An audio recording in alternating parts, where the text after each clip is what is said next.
السلام عليكم ورحمة الله وبركاته دمان قيارته soo dhawaada barnaamijkeena maanta insha Allah taala waxa uu ka koobnaan doonaa dhowr qodob oo ku saabsan arrimaha soo galootiga iyo immigrationka arrimahan ayaa waxaan ku eegi doonaa insha Allah taala dadka soo galootiga ah ee cusub waxa ay ka damacsan yihiin maamulka Donald Trump sidoo kale waxaan eegi doonaa dadka iyagu waayay sharciyadii dalkan Mareykanka ay ku joogeen iyo warqadihii shaqada waxa kale oo eegi doonaa dadka already ama horaanba u qaatay dhalashada ee citizenship ka haysta waxa ay ka damacsan yihiin iyo waxa maxkamadaha ay ka yiraahdeen iyo qubarada xagga immigrationka aan ku bilaabay waxa dardar gelin xoog leh ku socda barnaamijka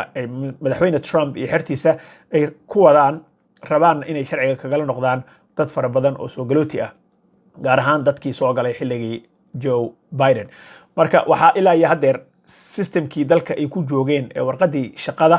ee work permit-ka iyo programkii ka difaacayay in dalka laga tarxiilo inta dalkoodii uu xal looga helayo oo nabad ay ka dhacayso waxa waayay sharciyadaas 1.6 milyan oo qof ama 1 milyan iyo 600 oo kun oo qof ayaa waxa ay waayeen legal statuskii dalkan Mareykanka ay ku joogeen numberkaas ayaa number culus ah waxaana u badan yahay numberkaas 600 oo kun oo Venezuelan ah ayaa waxa ay waayeen TPS programkii marka waxaan eegi doonaa insha Allah taala markii qofka laga qaato sharciga waxa ay ku andacoonayaan qolyahan ninka hadda xukuma oo kale immigrationka wuxuu ku doodayaa hadii sharciyadii ku shaqeysanaysay aad weysay dadka taxpayer-ka ah oo cashuurta bixiya dalka Mareykanka ma aha in adiga ay biil ku siiyaan oo guri iyo meel aad degto ay ku siiyaan sababtoo ma shaqeysatid wax lacaga oo ku soo galana mala ayuu ku doodayaa marka taas ayaa waxay fududeynaysaa buu leeyahay dadka hadii lagala noqdo TPS programka in horay laga tarxiilo arrinkan ayay ku doodayaan iyaga laakiin waana sababta ay dadka ugala noqdeen viisooyinka dalka ay ku joogeen iyo TPS programyadii oo ahayd temporary protected statuska marka ilaa had iyo hadeer dadka waayay sharciyadaas waa 1 milyan 600 oo kun oo qof 605 kun oo Venezuela ay ka yimaadeen Haiti 330 kun oo qof ayaa ka yimi wadanka Honduras waxa ka yimi 52,200 Afghanistan 8,000 baa meeshaas ku weysay Nepal 7,000 baa ku weysay Cameroon 4,920 qof ayaa waayay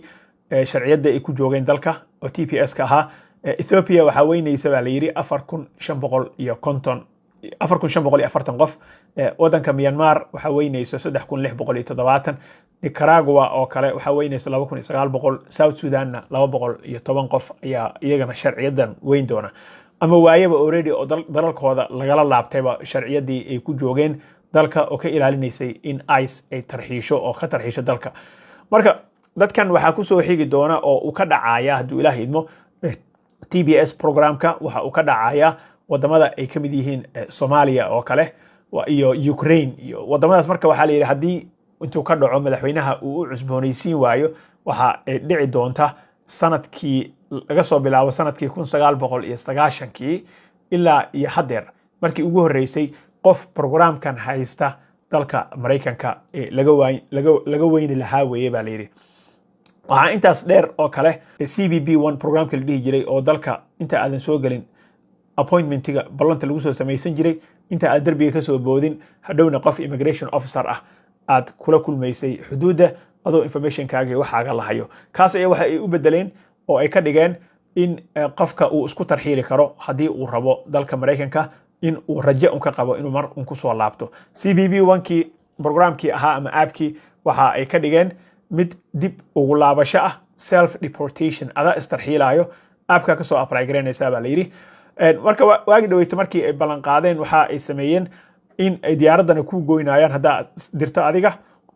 $1,000 lacagana ay ku siinayaan usbuucii hore waxa soo baxay marka in ay rabaan inay ka dhigaan $3,000 diyaaradana qofka laga bixin doono laakiin arrinka isaga ah uma shaqeyn sababtoo ah waxayba ay la yihiin dad far badan oo hadda isticmaala programka oo dalkii dib ugu laabto $1,000 hatta qaato dadkan they taking their chances inay dalkan Mareykanka ay iska sii joogaan ay chance ka qaadanayaan xilligaas oo ay damacsan yihiin in madaxweyne Trump markuu tago xaaladan xal loo heli doono tan kale oo ay hadda ka shaqeynayeen oo usbuucan soo baxday oo la isku haysto waxa weeye in dadka asylumka sugayo ama dadka sugayo magangelyo doonka oo applicationada ay u xareysan yihiin ayaa waxa ay bilaabeen in ay asylumkii dedejiyaan. Ma aha inay sharci ku siinayaan, waxa ay soo saareen qorshe ah qofka horta muxuu asylum u qaataa ama magangelyo doon uu u qaataa. Wuxuu u qaataa bay yiraahdeen cabsi uu ka qabo dalkiisii hooyo in lagu dhibaateeyo. Marka waxaan ka shaqaynaynaa bay yiraahdeen in wadamo kale aan dhiil la soo galno, qorshe aan ka soo dhaadhacsiino dadka Afrikaanka oo kale. Dhiilkan waxaa qaatay wadanka Uganda oo kale. Marka waxay yiraahdeen dadkii sugayay maxkamadaha marka oo xilliga dheer sugi lahaa dhowr sano ay qaadan lahayd oo laga yaababa in xilliga Trump uu dhaafo, waxa ay soo saareen in wadamo kale la geyn karo. Supreme Courtiga ama maxkamadda dalkan Mareykanka ugu sareysana warkaas waa ay gaarsiiyeen, wayna ka ogolaatay waa dhaweyto.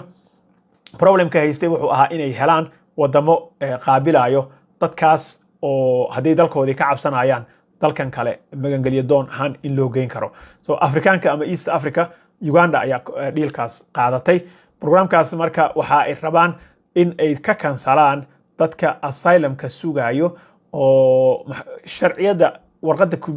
kumeelgaarka warqadda shaqada haysta iyo oo social security iyo nidaamkii dalkan kaga sii shaqaysan lahaa inta judge uu go'aan ka gaarayo dadkii sugayay oo dhan. Waxa ay rabaan in ay maaragtay badda ku daraan oo ay isticmaalaan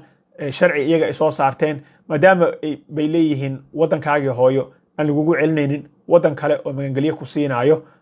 baa lagu geynaya. So dad fara badan ayaa arrinkan isaga natiisa ku joogay. TPS programka ka mid ahaa, waxaa ka mid ahaa dadka asylumka sugayo. Programkaas halkaas ayaan kaga gudbi doonaa insha Allah tacaala. Haddii aan kan kale u gudbo, dadka dhalashada qaatay ee citizenska ah oo already la dhaariyay oo shahaadadoodii haysta oo baasaboorka Mareykanka haysta ayay iyagana u soo jeensadeen. Dadkan ayaa waxa ay ku sheegeen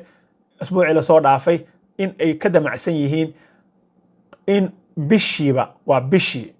100 ilaa 200 oo qof sharciyada in lagala laabto oo case-kooda review lagu sameeyo oo dib u eegis lagu sameeyo. Maxkamadaha iyo dadka u dooda arrimaha soo galootiga ee advocacy groupska ah iyo sidoo kale hay-ado waaweyn ayaa aad iyo aad uga hadlay arrinkan isaga ah. Waxaa kale oo ay hay-adahan ka qayb qaadanayaan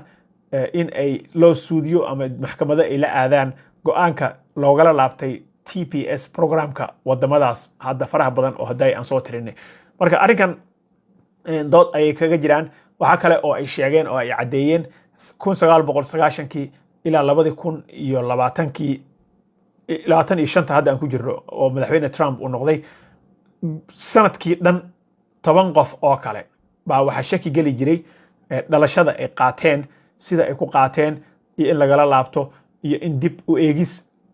eegis lagu sameeyo faylalkooda ayaa dhici jirtay. Marka in ay ka soo guuraan 10 qof sanadkii maybe ama labadii sanaba oo ay u soo guuraan 100 ilaa 200 oo qof in caseskooda dib loo eego in sida ay ku qaateen ma been bay sheegeen, ma waxba iska daba marsana, ma arrimo oo waxa ay ku daba jiraan dadka ay sida sheegeen ay ka shakisan yihiin in ay si qalada wax ku qaateen bay yiraahdeen. Laakiin waxa meeshan dhici doonta xarun weyn oo ay fureen oo ay ugu talagaleen in dib u eegis loogu sameeyo application kasto oo green card ah iyo application kasto oo citizen ah oo dadka gaarka ah waliba 19 wadan bay si gaar ah isha ugu hayaan. Soomaaliya waa ka mid, waana sababta arrinkan aan u soo qaatay. Waxa kale oo ugu dambeyn qodobka aan ku soo koobayo waxa waaye programkii ahaa lotteriga green cardka totally waa la kansalay. Programkaas Trump uu kansalay maadaama ninkii dadka ku dilay jaamacadda Brown University oo professorkana ku dilay jaamacadda MIT uu ku soo galay dalkan programkan diversity visa la yiraahdo bakhtiyaa nasiibka ahaa ee lotteriga. Waa programkaas isagana uu kansalay, waa la joojiyay. Marka programkaas wuxuu raacayaa programkii qaxootiga refugeeska oo uu kansalay executive orderka ka soo saaray. Programkan TPS ka hadda wadamada uu kala laabanayo faraha badan already 10 buu kala laabtay, 3-4 kalena waa u dhiman tahay. Soomaaliya ay ka mid tahay marka uu ka dhaco January inaan loo cusboonaysiinin. Programkaasna wuxuu raacayaa CBP 1kii aan ka soo sheekaynay oo aabka ahaa oo isna laga dhigay mid isku tarxiilo kanna hadda diversity visa oo programkii lotteryga isagana totally wuu kansalay marka 2026 2025 dadkii imaan lahaa 2025 2026 dadkii imaan lahaa bul allah siiyo ay baa cunay sheekadoodii saas ayuu ka dhigay madaxweyne Trump marka insha Allah taala wax kasta oo ka soo kordha arrimaha immigrationka iyo howlaha Mareykanka iyo siyaasadiisaba waa idin kula wadaagi doonaa insha Allah wassalaamu calaykum ورحمة الله وبركاته.